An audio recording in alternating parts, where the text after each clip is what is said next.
Hello everyone, কেমন আছো তোমরা সবাই? আশা করছি ভালো আছো। আমিও আগের থেকে একটু ভালো আছি। তোমাদেরকে তো বলেছিলাম বাবা অসুস্থ, তো বাবা এখন আগের থেকে সুস্থ আছে, বেটার আছে। তো বাবা সুস্থ আছে বলেই আমি একটু ভালো আছি। আমি প্রায় 6 মাস পর ভিডিও করছি। 6 মাস পর, হ্যাঁ। এতদিন ধরে তো বাবা খুবই অসুস্থ ছিল, ওর জন্য ভিডিও ব্লগ কিছুই করতে পারিনি, কারণ মন মেজাজও ভালো ছিল না।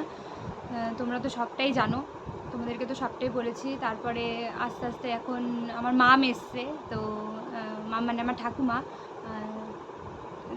অনেক দিন পর আসলো, প্রায় 9 মাস পর আসলো বাড়িতে। মাম ছিল জেঠুর বাড়িতে।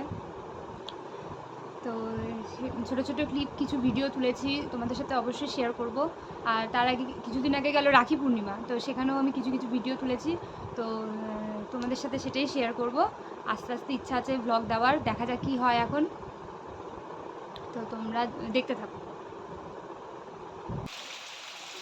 এই যে দেখো, দেখতে দেখতে আমার মাম চলে এসছে, কিন্তু তখন ভীষণ বৃষ্টি পড়ছিল। এই যে আমার জেঠুও ঢুকলো, তারপরে এই যে বাবার সঙ্গে সবাই দেখা করছে। জেঠু তো এর আগেও এসছিল, কিন্তু মামের সঙ্গে বাবার এই 9 মাস পর দেখা হলো, কারণ তখন বাবাকে দেখলে মামের ভালোই হয়েছে, তখন দেখেনি, তখন বাবা একদমই ওই কোমায় চলে যাওয়া মানুষের মতো হয়ে গেছিলো। তো এতদিন পরে সে এরকম দেখেছে, তো এটাই অনেক ভালো, তাই না? কতদিন পর মার সঙ্গে ছেলের দেখা হলো। এই যে তারপরে এখানে দেখো বৃষ্টি পড়ছিল, আর সবাই এখানে বসে একটু গল্প করছিল, আর এখানে মা আর মামনি চা করছিল। আর এখানে যে মাম এখানে চা বিস্কুট খাচ্ছে, মাম আর ছোটো দিদা। ওদের একটু ছোটো করে ভিডিও ক্লিপ নিয়ে নিলাম। আর এখানে দেখতে দেখতে দুপুরও হয়ে গেল, এখানে সবাই খাওয়া দাওয়া করছে, মামনি, ছোটো দিদা। আর এখানে একটু বিকেলবেলার দিকে একটু গল্পের আসর বসেছিল, তো সেখানে আমি নিজের একটু ছোট্ট করে ভিডিও তুলে নিলাম।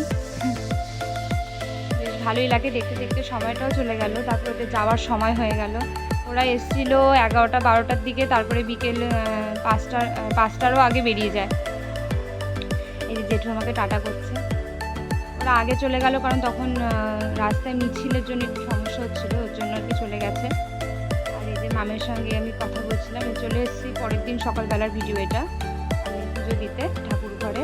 এই যে আমার গোপাল, আর এখানে গোপালকে ভোগ নিবেদন করেছি, সবাইকে করেছি। তারপরে সেদিন ছিল রাখি পূর্ণিমা, এই ছোটো ছোটো করে ক্লিপ নিয়েছি। এখানে এটা ঘরের দাদাকে পড়াচ্ছিলাম, এটা মাসিমুনির বাড়িতে গিয়ে পড়াচ্ছিলাম। এই যে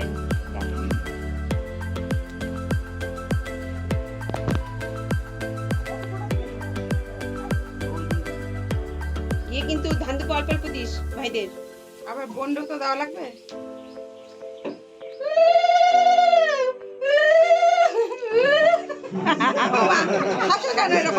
উলুদ শুনে ওই হাসছে।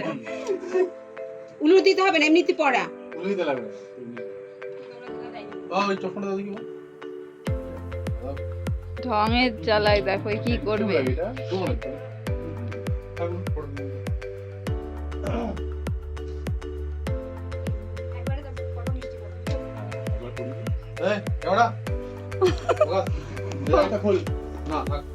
দুইজন এমন জায়গায় কোনোভাবে ফোকাস হওয়া সম্ভব না।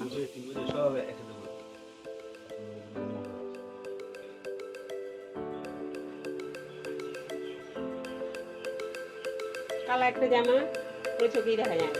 কে বলেছে আজব তো? তোকে না, বোনকে। জামার জন্য মুখ দেখা যায় না।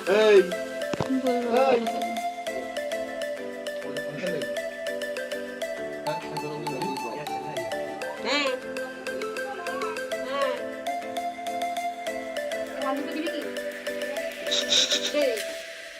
তুই তো রিজুকে ওকে দিবি তো, ওদের দুজনকে তুই ভালো করে দিয়ে আস্তে করে আস্তে।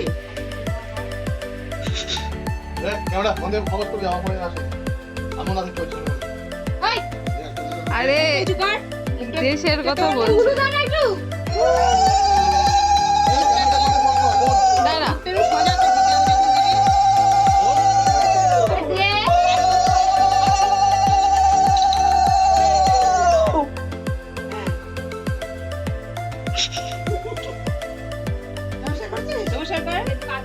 নমস্কার কর। আশীর্বাদ কর। এই অবশ্যই দিয়ে না জানো তো না, ওরা বড় না, আস্তে আস্তে দিদি, আস্তে আস্তে আমরা দিদি। দিলাম ও সবাই হ্যাঁ একটা করে ওই দিবে। ওটা হ্যাঁ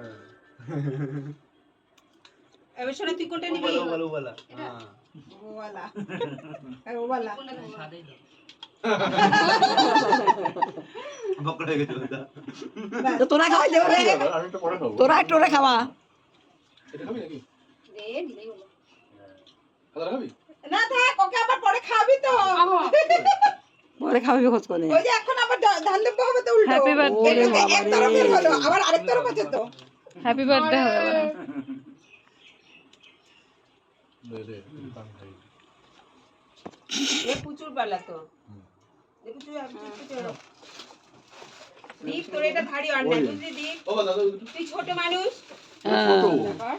নাইটি নিয়ে এসেছি। দেবই না দিটা কোনে দিতে হয় হ্যাঁ। হ্যাঁ। যা